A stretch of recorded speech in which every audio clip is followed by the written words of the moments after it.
And good morning and good afternoon to everyone that's joining in here. Imagine a large organisation in Australia handing in their tax information to the ATO in Excel. How do you think the ATO would respond to that? No statements, no receipts. Here is our Excel sheet. Metallurgical refineries are much more complex, have more disconnected data silos, yet for some reason submitting performance data in Excel seems to be fine for most companies' business requirements. True digital transformation is about rethinking your current business processes and considering the technology available today. The process is not just about adding technology to the existing model, which is what most companies do, because rethinking the way we do things is much more difficult. Too often companies will insist new software processes reflect outdated processes which they admit are unworkable. Even more challenging, true digital transformation will almost always fail if executed from within the organisation. Why? Because the change is so disruptive that the existing organisation starves it off. I have seen this happen more than once. The best way to be successful is for the change to come in externally with engaged high-level management support from within. I always like to use the digital transformation at the ATO as an example, as it is one thing we all have experience with. Years ago, you would simply fill in our returns, keep our supporting papers in a folder somewhere and be done with it. Now the process is very different. The ATO can check our account balances, check against large capital purchases to get a detailed view of how much we spend, and then correlate that to our stated income. Then simply, that data is used to derive a picture of us. If we don't fit within certain parameters, then we get flagged as an anomaly for audit. Simple. This is just using the data to gain a better understanding in order to ensure higher levels of compliance. This is the goal of digital transformations, turning data into actionable information. In my experience, the definition can be hijacked by robot trucks and new sensors. This is automation and sensor technology. Sure, they produce data, but digital is about how we turn that data into something we can use. So what I'd like to take you through today are some of the key considerations for your digital journey. It's going to happen, so it's best be prepared. Why it's important to transition to digital systems, and I'll sprinkle in a few case studies and examples. Really, I'm sharing this with you is so that you can be successful on your transformation journey. Now, to digitally transform your operation, essentially data needs to be easily accessible by all, have integrity, and have context. Now, when we talk about integrity, what we're really talking about is ensuring that there is a governance system in place. Some time ago, the Amira Group assembled a team of experts to document what is called the P754 Code of Practice in metallurgical accounting. Although this code specifically relates to metallurgical accounting is the basis for all our process calculations. So this really extends into process analysis and optimization. When it was written, the authors did the difficult task of setting the bar at a level. In my opinion, the level is easily achievable, but someone has to draw a line in the sand somewhere. That's the difficult part of what they tackled. As engineers, we need to look at the relevant standards in the context of what technology is available and aim to meet and exceed them where we see value and it's practical. Now, most operations utilize Excel for all their process data needs. And in fact, the P754 code also uses many examples in Excel. But in the context of technology today, is that reasonable? Let's look at 2 points within the code and assess for ourselves if it would meet. I'll jump to point 2 first. So point 2 states that the system must be consistent and transparent, and the source of all input data to the system must be clear and understood by all users of the system. Now, the key here is Excel cannot provide traceability back to source datasets. Simply labeling a column and assuming that the data is transferred accurately is not transparent. Even spot checks can't be considered a reasonable check due to the volume of data and the ability to omit or correct values. There is no way to know that the data you're looking at reflects source data. There are some tools that can provide some level of integration, but even that data can be changed without record. This is a fundamental flaw. If we also look at point 7, the system must generate sufficient data to allow for data verification, the handling of metal transfers, the reconciliation of metal balances, and the measurement and accuracies and error detection, and which should not show any consistent bias. Now, once again, Excel can be configured to include calculations, but it is not capable of storing enough space, enough source data to complete detailed verification. It is also incapable of generating sufficient cross-checks of the data without any user intervention, and in fact relies on user discretion, which is a more significant issue. This is a fundamental flaw. There are no governance systems in place if a single person has accountability for the collection of data through to report presentation. This is a real risk. This brings me back full circle to the start. Excel is no longer going to cut it for distributed reporting. It simply cannot provide the level of governance that is required. It still has a place for ad hoc analysis, but if we're going to take our governance responsibilities seriously, we need to implement controls. The digital transformation journey, in part, addresses all of these requirements.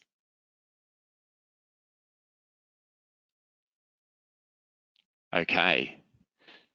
Now, being an AusIMM webinar, I can safely say that without a good metallurgist driving change in the plant, nothing good can happen. But saying that, we metallurgists cannot do this alone, which is why we need to ensure we recruit key people and skills that we don't have so we can get it right. Now, some people may think that we metallurgists just want a new toy. And although that is partly true, the reality is this is how we drive value. We use data to make decisions. To truly transform, we will need the input and assistance from our IT and OT people. And we also need to capture their requirements. The role of IT/OT covers many facets that relate to governance and security of the data. For example, once the system is set up, IT will likely be assigning permissions based on levels of authority, ensuring that no one can bypass the software protocols and access the database directly.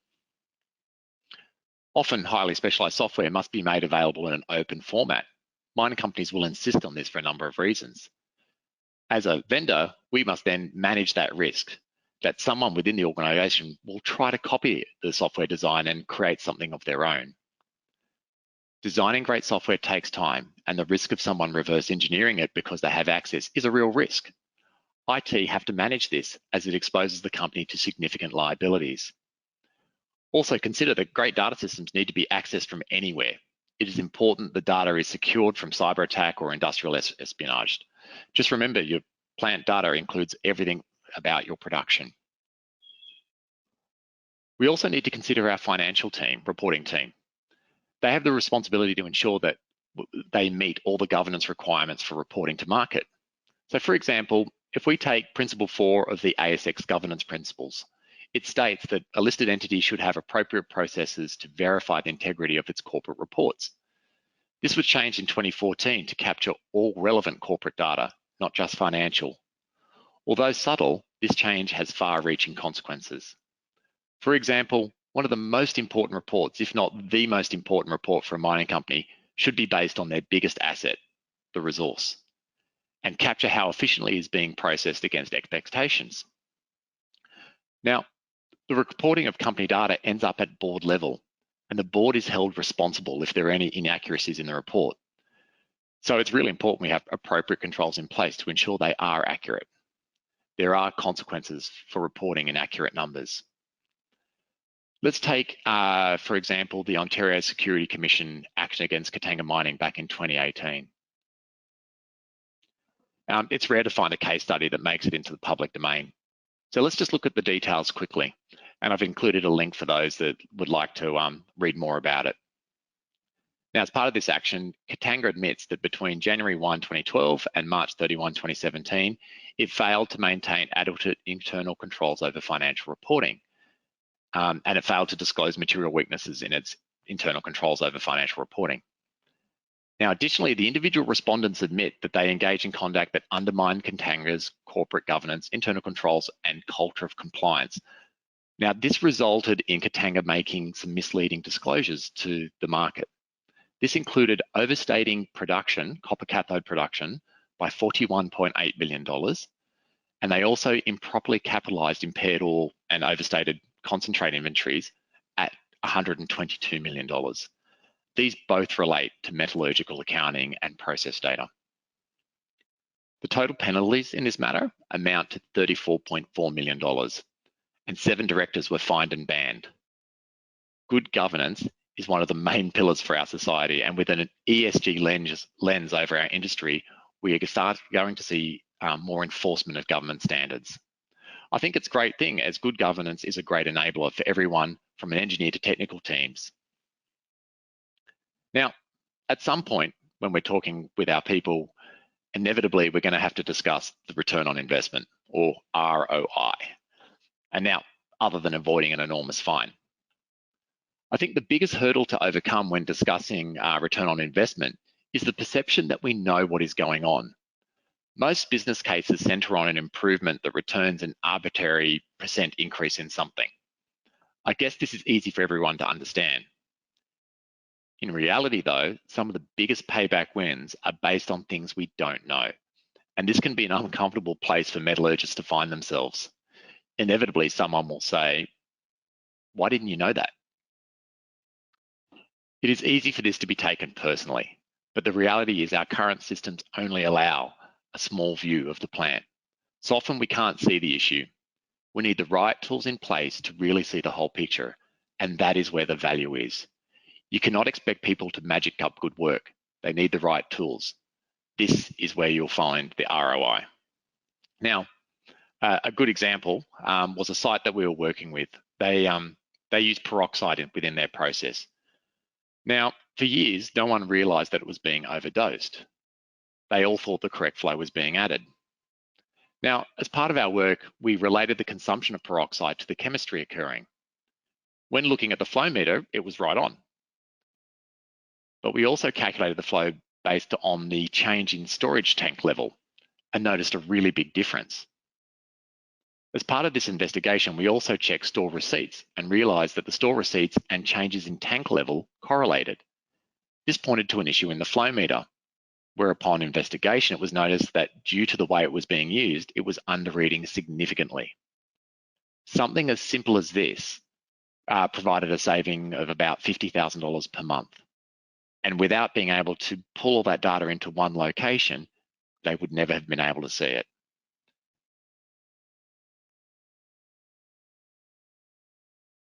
Okay, if I just move on to discuss some data sources. All right, so what I've included here is a high-level diagram of the types of data that you're likely going to integrate. Now, to go into more detail, we need to consider what data systems are already in place so we can integrate them into the solution. Now, typically plants will have between 3 and 10 different data sources. For example, when we initially designed our metallurgical intelligence software, we considered 10 to be about the maximum. Now, fast forward 10 years, our design has completely changed into a very scalable architecture, as some plants have up to 30 separate data sources. Something to look out for, particularly if we gain traction. When done well, digital transformations will quickly expand into more areas, so we really do need to be ready for this. Now, a situation we see sometimes is sites operating without a historian or lab information management system. If you're not recording any data, then this is something we should be addressed as a priority. We've seen sites that require a person to walk to a control room, record key information on a piece of paper, then go back and transcribe that data into an Excel sheet. That isn't acceptable in so many ways. There are some great historian products on the market that have been around since the 80s. These can be implemented quickly and easily with no risk of failure. There's just no excuse for not capturing the data. If you can't improve something that you're not measuring. Therefore, capturing the data is the first step. Now, there is a trap here though, and it is once the historian is in place, people will then try to integrate all their data into it. Now, this is actually a very easy trap to fall into. The reality is that historians are great at capturing time series data in practically real time. When it comes to other types of data or source data, for example, batch information, it's not so simple. It is important to remember to use the right tools for the job. Capturing source data has a unique set of requirements. And usually it's the layer above that is where the integration and analysis can can occur. Another trap that's easy to fall into is someone on site creates a site-wide database. In essence, it sounds quite simple. For example, we were working with another site that indicated they already had a site, all their site data in a central database, which on the surface sounds fantastic. But on a closer look, it showed that what they had done is create a unique table in the database for each type of source data. This is not really how databases are supposed to be used, as the data contained has no relationship to each other and it's effectively a pile of Excel sheets and not in a usable format. When using a database, we need to ensure all the values or measures that we record and capture are in the same table, and that all their relational data dimensions are stored in tables that link to those values tables. This is typically referred to as a star schema, and a schema represents the logical configuration of a database. But that would be a whole webinar on its own. Metallurgists and process engineers are all data analysts with specific subject matter expertise. This is our core skill. Although some metallurgists might be able to build a database and organize data, it is not really our core skill, which is why it's important to ensure that organizing data and presenting it to engineers in a usable format is done by a specialist, as this enables all the engineers to get on with the work they train to do and the work that they mostly enjoy. Another area of data integration we've done a lot of work with over the last few years is integration of mining and geological data. Putting this data at a metallurgist's fingertips provides context around mineralogy and where the material came from.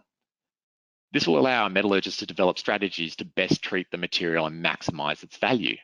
Once again, looping back to people, we need our mining and geological colleagues to assist, as we shouldn't have to recreate their data source. We just need a few select bits of information that are relevant to us.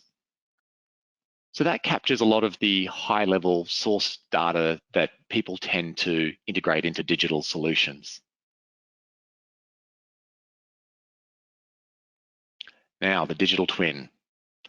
Enter the digital twin. Then there's been a lot of discussion about digital twins over the last few years, to the extent that you would think that it is new technology. It's not.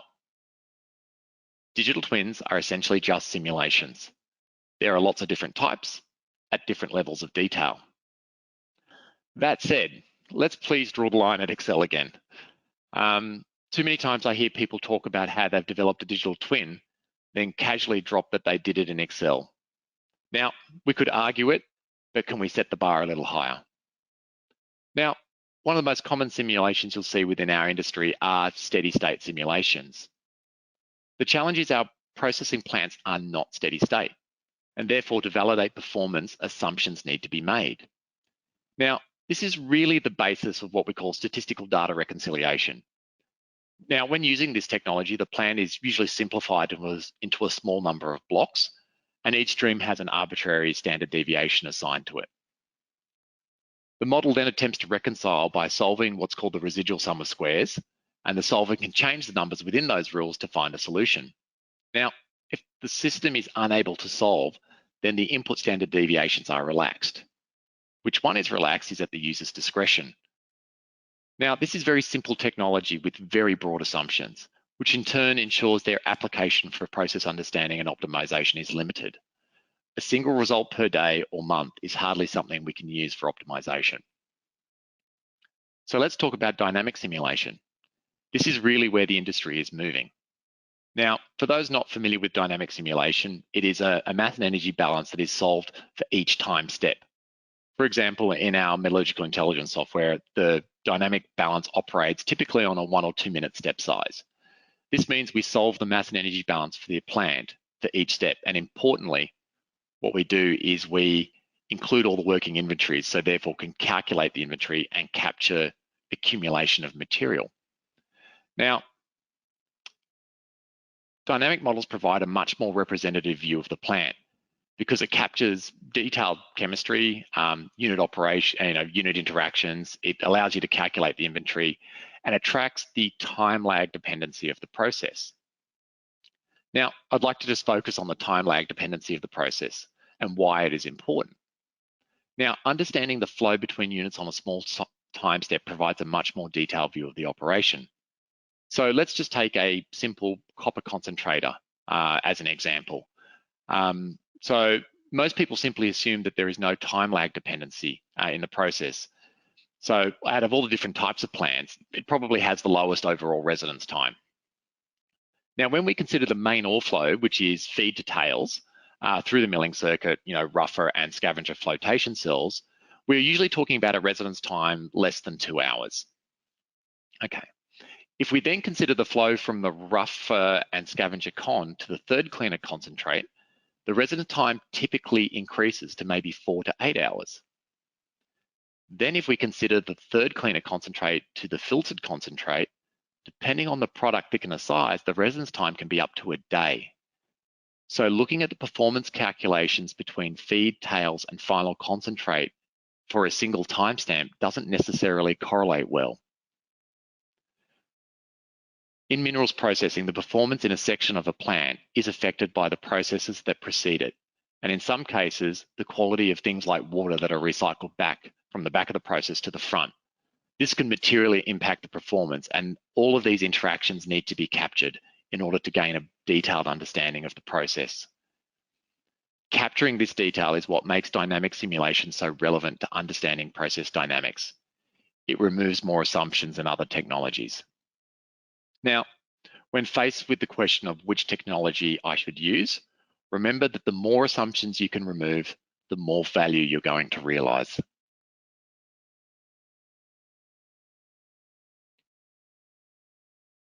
What I'd also like to talk about now is data context and its application within a digital twin. Now, context is often referred to without any practical examples. The following example I have here on the screen is real plant data. Now, the graph shows the measured concentration in the plant on the y-axis versus the calculated concentration from a dynamic digital twin on the x-axis. Now, the data represents concentration of copper in a CCD circuit, which is a countercurrent wash circuit. Each color and shape represents a different point in the circuit, and each point represents about a 4-hour interval. The straight line that runs 45 degrees through this graph is what I refer to as the one-to-one line. Data that lands on it is essentially saying that the measured and calculated results are the same. Now, if we focus on the top right, we can see in most cases the data sits on or is very close to the one-to-one line, meaning the data is aligned for the first 4 sample points.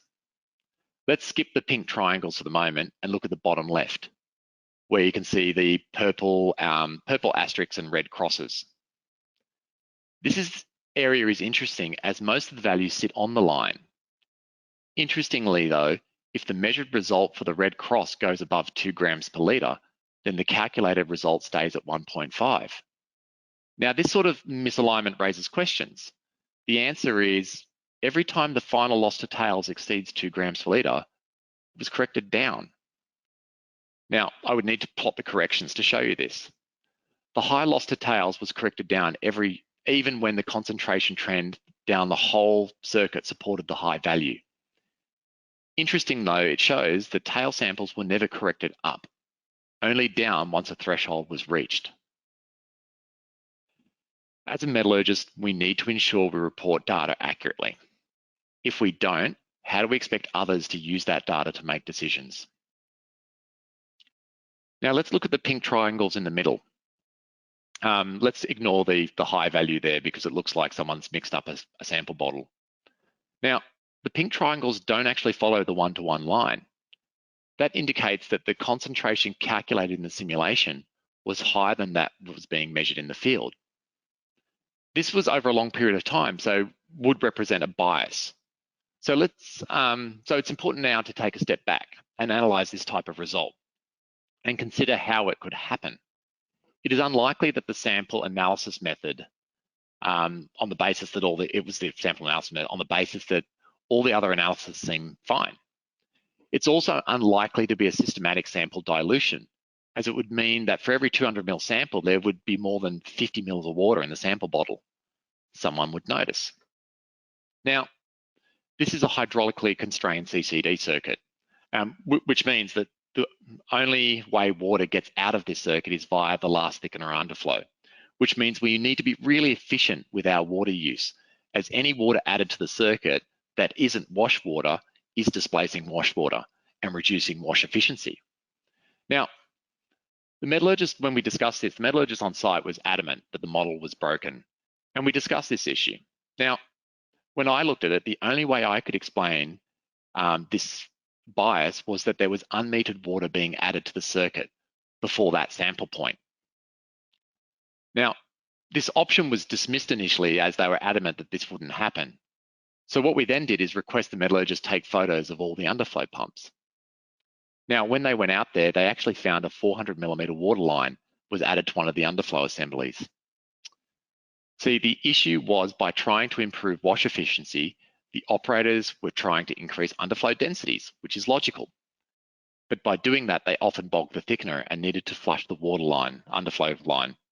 So they installed this water line, which was counterproductive. And in fact, by trying to improve performance, they decreased performance. This is all about being able to put all the data together and understand what's going on. Context provided by a digital twin helps you identify these issues quickly so that they can be investigated and rectified.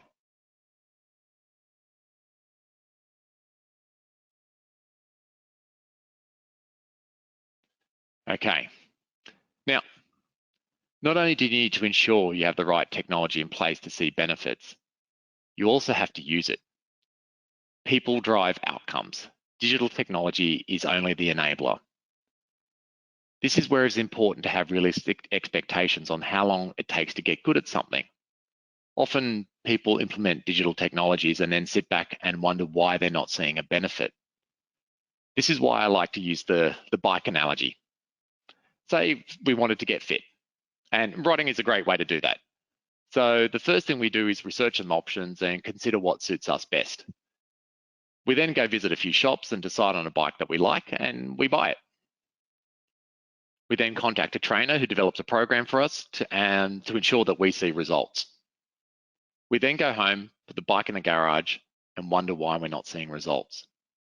It is important to remember that the lack of results has nothing to do with the bike. It can't ride itself. Digital technologies are no different. We're also not going to qualify the Tour de France in the first week of riding a bike. Getting good at everything takes time and practice. And it's important that when you implement digital technologies, that people take the time to learn and give them space to get better at utilizing it.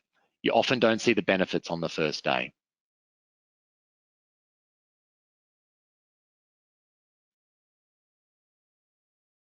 Right. As I mentioned at the start, true digital transformation is about rethinking your current business processes and considering technology available today. Small incremental additions of technology will yield minor benefits, not wholesale improvements. We need to ensure we are meeting the expectations that all our stakeholders have of our industry. This is about putting good governance frameworks in place so that we can perform at a high level. Governance standards are also critical to building trust in our industry, and that in turn will attract a new generation of engineers and metallurgists. It is easy for people to overlook that everything we have is either grown in the ground or extracted from it. Mining's role in society is often not well understood. I also stated earlier that digital transformation will always fail without engaged management support. Let me give you an example of engaged leadership. We were working with a processing plant in South Africa, and the project sponsor who provided high-level guidance for the client team was a senior technical manager. This manager went through the training and took the time to recognize the value of the system, which, to be honest, is rare. He then simply stated to all his engineers on site that submitting an Excel report was no longer acceptable. All reports and analysis that were presented in Excel or disconnected from the data source were rejected. Enforcing this while providing support is why that site has realized incredible value. That is what engaged leadership with subject matter expertise looks like. In 2018, GE, Ford, and a few other major players poured $1.3 trillion into transformation initiatives, 70% of which was wasted on failed programs. That's more than $900 billion. So the stakes are high. Transformations don't fail because individuals can't deliver change. Our industry is full of individuals that have incredible technical and intellectual capabilities. The issue is large organizations are not agile. This is because to operate at the scale they do, it would be a catastrophe if they were agile. This is why do-it-yourself digital transformation journeys within resource companies almost always fail. To be successful, you need to work in a small independent team and execute the vision ruthlessly. Find companies, preferably smaller, or even single departments that believe in your vision, as that will give you the greatest chance of success, and will also provide you with the confidence and credentials you need to move to other departments and other companies. Remember, developing great software takes time. There are no shortcuts. If you need a solution in the short to medium term, you need to build on the work of others. Now, I hope the information I provided today has given everyone a bit of an insight that will hopefully allow you to navigate what is the inevitable switch to digital. I guess now we should open up to any questions. Thank you for your presentation, John. We will now open the floor to any questions. Just a reminder to please write your questions in the question box on your GoToWebinar control panel. So firstly, we've got a question from Mikhail Milovanov. What is the approach on dealing with the change in the flow sheet? Is the model easy to change by site people, or do site need to engage consultants to change the model? I guess that's an easy one. Changing the model requires a specialized skill set. If that skill set exists on site, you can change it using site-based engineers. What's important is when doing these systems is that when the change is made, the change only occurs from that day forward. So for example, if I made a change on the 15th of July, then the previous model is used for all calculations up until that date, and then the updated one is then moved on. So by doing things that way, what you do is you also have almost a change management process or record of what's happening in the plant. So it's just, if you have the simulation skills, then it can be done on site. Thank you. So we've got a question from Janine Herzig. Where do you think we are as an industry generally in our maturity and willingness to adopt new technologies? Are METs generally above the average compared with other disciplines? Are larger companies more or less willing? Okay. Thank you, Janine, for that question. I would say that there's a spectrum of people within our industry. I think from a metallurgist point of view, I generally find technical metallurgists are really eager to transform, because it actually enables them to do the job that they want to do. Nobody wants to administer an Excel sheet. So the eagerness to go down that path is high when it comes to technical engineers. But if I then compare our industry to what I've seen in other industries, I would say the mining industry is terribly slow at adopting new technology. There's often, I guess, a real do-it-yourself mentality, particularly within the large organizations. And it's easy for them to fall into that because they have the resources and they have these great people that work there. But it is a specialized skill set and it takes time, and that's not really their core skill set. So what you normally see is reluctance in the larger companies because there's almost a cycle of failure, or what I refer to as the spiral of failure. And unless they can get themselves out of that, it's difficult for them to progress any further. Thanks, John. So we have a question from Edgar Perez. Dynamic simulators rely on calibration, mostly by least squares, using real plant measurement. But once calibrated, predictions are mostly valid if the simulated conditions are similar to the ones using to calibrate the model. Considering these, the idea would be to recalibrate the model frequently as new data is available. However, depending on the complexity and type of model, so say number of equipments, recirculation streams, DEM, calibration can take from 10 seconds to 1 or several days, and during that time, the digital twin is not available for utilization. What would you say are the best tools to face this issue? Okay, I think there's a few crisscross there of topics. So dynamic simulation doesn't require the use of the residual sum of squares. So typically, and there's a reason I use the balloon animal here, is dynamic simulation is where you set the inputs to the plant on the outside and then try to establish the set points within. So what you're trying to do is match everything on the inside.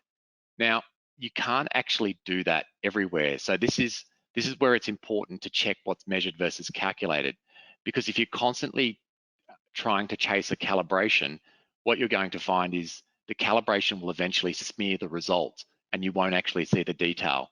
The dynamic simulation can process and do a mass balance, and we typically report every hour.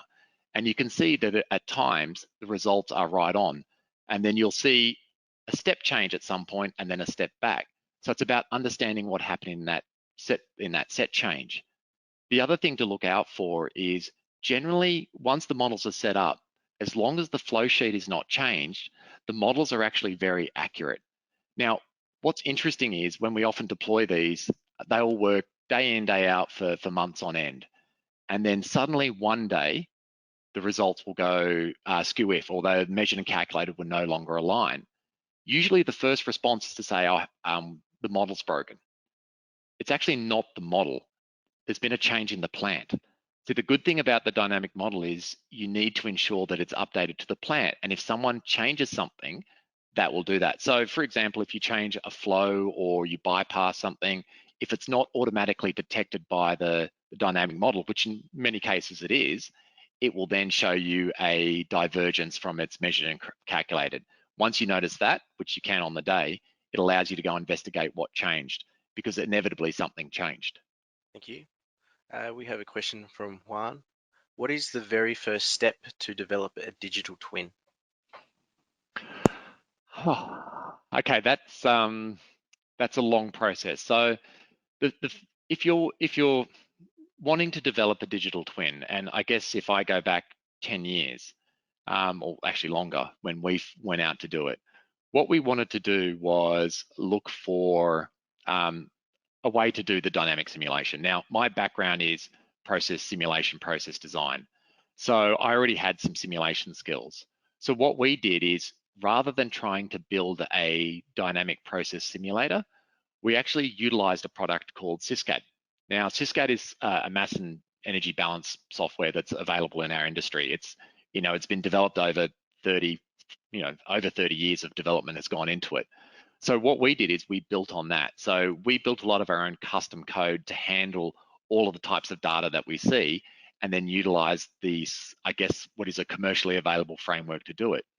So if you're going to embark on building a digital twin, I would say look at the technology that is out there and try to utilize some of it, because trying to build your own from scratch is a long game. It's not something that you're going to be able to achieve very quickly, even with a lot of the programming tools today. So first step, go and find a simulation software that can meet all the basic requirements, and then I guess try to build a section and then align. And like I always tell everyone, if all the data was correct all the time, they would be very easy to build dynamic, digital twins. But the reality is it's not, and it's often inconsistent at different times. So there's no persistent bias. Thank you. I've had a lot of questions come through, but Juan was lucky to sneak another one in. Have you developed digital twins for flotation? Yes. So in short, our digital twins cover concentrators. So we've done copper concentrators, we've done lead, copper, zinc, and gold concentrators. We've done a whole bunch of. We've also covered hydromet. That includes uranium, nickel, cobalt, copper, and we also cover pyrometallurgy. So we've completed zinc smelters, copper smelters, lead smelters, and everything that goes with them. So yeah, so we've built digital twins for all of those unit operations. So we have a question from Revanth Pathri. How do you, as a consultant, show value to clients at early stages of digital transformation? Are there some strategies that have worked well for you? Generally, so when we often get engaged in these transformations where we're implementing the software. Now, by doing that, you're actually integrating all these different data sets. So we're often the first person to see all this data put together. Now, it's actually quite easy to find a lot of low-hanging fruit. And this is a tricky area to navigate because nobody likes someone coming in and finding something too quickly. But by putting the right tools in place, you can actually show some pretty big wins pretty quickly. So for example, on most of our software deployments, we've managed to find something that pays for ourselves multiple times over before we've even completed. And that's not, I mean, we know our metallurgy, but this is ultimately because by putting in the right tools, you will see the value. Just to give you one example, there was one we were doing at a flotation plant only because we just had the flotation question. And we were putting together some reagent reporting. And what we noticed is the xanthate addition seemed to be really high and beyond the point at which you would expect to see more recovery. So all we did was flag it to ops as we're doing it, saying, "Hey guys, it looked like this was a bit high," and their response was, "Oh my gosh," and that equated to over $1 million a month. So the wins are really big if you can put all the data together, and it's very easy to show value. Following on from that question, Andrew Ewan asks, what have you found to be the most successful approaches to implementing these new systems? You mentioned the example of the technical manager coming on board. How do you instill that sort of behavior in the teams? Oh. This is, I guess, something that should be inherently part of the team. So I'm just trying to think of a good example. Often we find that the technical manager really does set the tone for the operation. And it really is the person that sets the standard for all the engineers. Now, if that person doesn't enforce the transition, then it is very difficult to be successful because you're providing people a mechanism to stay where they are. And that's the problem. In Excel land, numbers tend to get changed. And I know it's perhaps a pessimistic view, and maybe that's a reflection of the work that I do, but it's often very easy to gloss over numbers that are uncomfortable. So you really do need an engaged manager. Now, that manager needs to see the value in that work and just effectively support the team to learn. So for example, even if the manager didn't want to specifically learn how to use this software, but wanted to see the results, the key thing that I would say or recommend that they do is ensure that people have enough time to learn these things. For example, if you're running around putting out fires all day on the plant, not literally, but figuratively, then you're going to have very little time to sit down and learn something new. So I think as a manager, one of the biggest things that I would recommend is try to encourage your people to take some time out every day to work within the system, because that's the only way you get better at it. And the more you use it, the faster you get at it. So it becomes this cycle of you being able to, really have an idea, have a look, investigate it, then communicate it easily, show the value, show the response, and then start again. So I hope that answers your question. Thank you. While we're on the topic of software, Dirk Richards asks, aside from Excel, is there a front runner generic metallurgical balancing program that is gaining industry acceptance, and your view on this program? Yeah. Okay, so g'day Dirk, it's been a long time. Okay, so I would say yes, it's a very specialized area. And saying a generic metallurgical software is it's a contradiction. So the only solution of its type, and without giving ours too much of a plug, is the metallurgical intelligence software. So that's installed on, I think last time I checked, 22 or 23 sites worldwide, in 3 languages, about to be 4 languages. And what makes it powerful is it's been specifically designed for metallurgical operations. And it specifically captures everything from concentrators through hydromet and to smelters. Things like Excel don't have the capabilities to deliver on digital transformation, digital analysis. So that's the only solution really that's in that league that I'm honestly aware of. Outside of that, it's just solutions that either just record data. And for example, historians are great. Like they're an essential piece of software that should be implemented. But simply trying to analyze data directly out of a historian doesn't really give you the context that you need. So that's where it sort of falls over. And if you then start looking at other software, which is like metallurgical accounting software, often it's based on residual sum of squares, which means you get one daily number or one monthly number. So it's effectively useless for optimization. Thank you. Got a question from Victor Ortega. As you've mentioned, this need to have resources to look after the systems, and in mining, probably the main issue is to maintain the instrumentation and then compare the results. In your experience, how would you deal with these issues? There are built-in processes for that. So if I just go back to how our system works, once again, we designed it for this. The system behind that actually has another machine learning component that's constantly looking at what's measured and what's calculated for each instrument.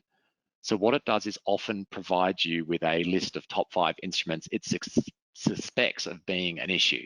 Now, you're right, we need to maintain them and we need to ensure that they're accurate, and that is work. But like I like to tell a lot of people, for example, is automated sampling is not maintenance free.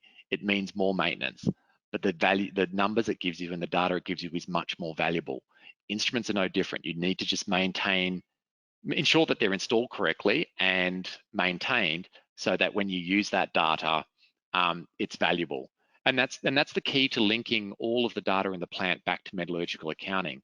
What you find is if someone's routinely reviewing the information on a daily basis and looking at the top issues, what you find is issues get squashed very quickly and you get on top of them, which means 6 months later when someone tries to use that data, it's actually correct. And that's the key. But it is important that we have the right instruments in place, and that can be a challenge. Thank you. So we've got a question from Mosen. He's managed to put 2 questions into one, so we'll sort of break it down. Would you explain more about your dynamic digital twin? Is it a data-driven model or based on first principles? Okay, that's kind of the same thing. So it is a mass and energy balance. So what you put in must come out. Yes, it can be accumulated, but all of that is tracked through the model. So it's essentially a first principles mass and energy balance that includes all the chemistry. Then what happens is we include the data, typically what comes into the plant, and then we try to align how that data squeezes through all the different areas. So, for example, if I try to do a simpler example, if I put 100 cubic meters into a tank, and I take 100 cubic meters out, and the tank level increases, which one of those is wrong? Now, in isolation, you can't actually work that out because they could all be wrong, or they could, there's 2 could be wrong. So what you find is in a dynamic simulation, if you do a first principles mass balance across the whole site, what you'll see is the alignment of the process matches as you go down the plant. Then at one point it will change. What you then need to look for is what happens next. So if you look further down the process and it realigns, what that does is highlight the area that you've done it. So it's kind of a mix. It is the first principles mass balance, but you are using the data to drive the outcome. And what would be your approach on assuring the quality of that data? We know usually the sensor data cannot be trusted because of sensors, calibration, and errors. I think that's a bit harsh. You can trust sensors, but you need to verify. It's what trust, but verify. So what you find is if you're constantly reviewing the output of instruments against the overall results, what you find is as instruments, vary or drift, that they can be found out very quickly. So for example, if I just try to link this back to the peroxide example that I used earlier, the reason that occurred is because there was a control valve that's supposed to be used to dose the peroxide in, and that in turn keeps back pressure on the line, which keeps the flow meter, the mag flow meter pipe full. Now, what they were doing is they just opened the control valve and used to manually adjust it. This allowed the pipe to go down. Now, this saying, that's not the instrument's fault. The instrument itself was actually quite reliable, but someone had changed the operating procedure to do that. It's important that we find that out straight away, and that's what the digital twin allows you to do. It quickly points out where there is a discrepancy between what they think is happening and what should be happening. Have a question from Percy Condori. Hi, John. Ore variability is such a huge influence in many mineral processing plants. Strong geometallurgy programs is the foundation to build the knowledge base. How is this usually integrated in a digital twin application for those sites with less than ideal geomet models with current digital twin technologies? Yeah. I agree. Geometallurgy and mineralogy are really, really key inputs. I mean, the problem is that data itself isn't always valued when the operations were set up, so nobody had been recording it. So if you don't have that data, it's very difficult to do anything about it. But what you can do is, so for example, there was one site we were working with, and they had a number of stockpiles. And each of those stockpiles had a different grade. But what they had is an online analyzer. This was one of the neutron firing types. So they actually could measure the grade of the ore going through. But what was interesting is they had only calibrated that instrument for the average grade, which was I think about 3%. So they'd calibrated it from 2 to 6%. The problem is in each of these stockpiles, some of them were 12%. So you would often get these very high grade materials go in, and the systems weren't calibrated to accommodate it. So it really comes down to the metallurgists and the mineralogists and the geology guys and the mining guys ensuring that they're working off the same data set, and if there's any discrepancies, sitting down on the day and sorting it out. Like I find with these systems in place, what data you do have allows you to have a sensible conversation on that day. If someone asks you to sort of analyze that data or the difference a week later, most people have forgotten, what they had for lunch. So it's very difficult to go back to do that. So I hope that's answered your question. I have a question from Mikhail Milovanov. Are there any plants where your product wouldn't be suitable? Not from a metallurgy point of view, no. It's been specifically designed for everything from concentrators, even to gold plants, CIL, smelters, hydromet. I haven't met a processing plant that doesn't fit into our capability set. So I don't know if he has a specific example he wants to run past me. I'll get back to that just in case Mikhail does. Kristen Brook asks, can you please tie the use of a dynamic model back to the need to have traceable data for reporting reasons? Yes. Okay. So if we start back, we need to have traceable data. Now, ensuring that the data is as observed is a core part. Now, what happens is we know that there's variability in that data. Like there's no escaping that. There will be times where things don't necessarily add up. How the dynamic digital twin works is it allows us to calculate the expected outcome for that result, which then shows, this is when I'm sort of mentioning the measured versus calculated. It gives you a perfect balanced view of where the data should be. What that does is allow you to verify that source data and give you confidence in that final value. So you will have a measured result, but by using the dynamic digital twin, you can calculate the actual result that then relates back to your production numbers, which means you have a sort of a clear chain of confidence that the data you're reporting is accurate. In isolation, the measured data, you can't really, it's very difficult to verify measured data without the digital twin. Mikael has gotten back to us, and one example would be a smelter, particularly around batch operations and multiple work in progress stockpiles. Okay, yeah, no, that's good question. So that's the whole point of a digital twin, is you actually track the stockpiles and you track the batches. And that's actually quite important. For example, if you're looking, I mean, we've done a lead smelter before where you have multiple batch processes and multiple working inventories. You're tracking each of those inventories. And then what you're then doing is tracking each batch. So when you're looking at performance, you can actually see, for example, if the residence time for the batch was respected. And you can then look at things like residence time maybe versus sulfur content, because sometimes people will try to speed up batches to try and push production through. But by doing that may push forward maybe slightly substandard material, which then has to deal with in another operation, which then causes a recycle somewhere else. So it's using a digital twin is a dynamic model with digital twin where it tracks the inventory is the only accurate way to capture that type of smelter.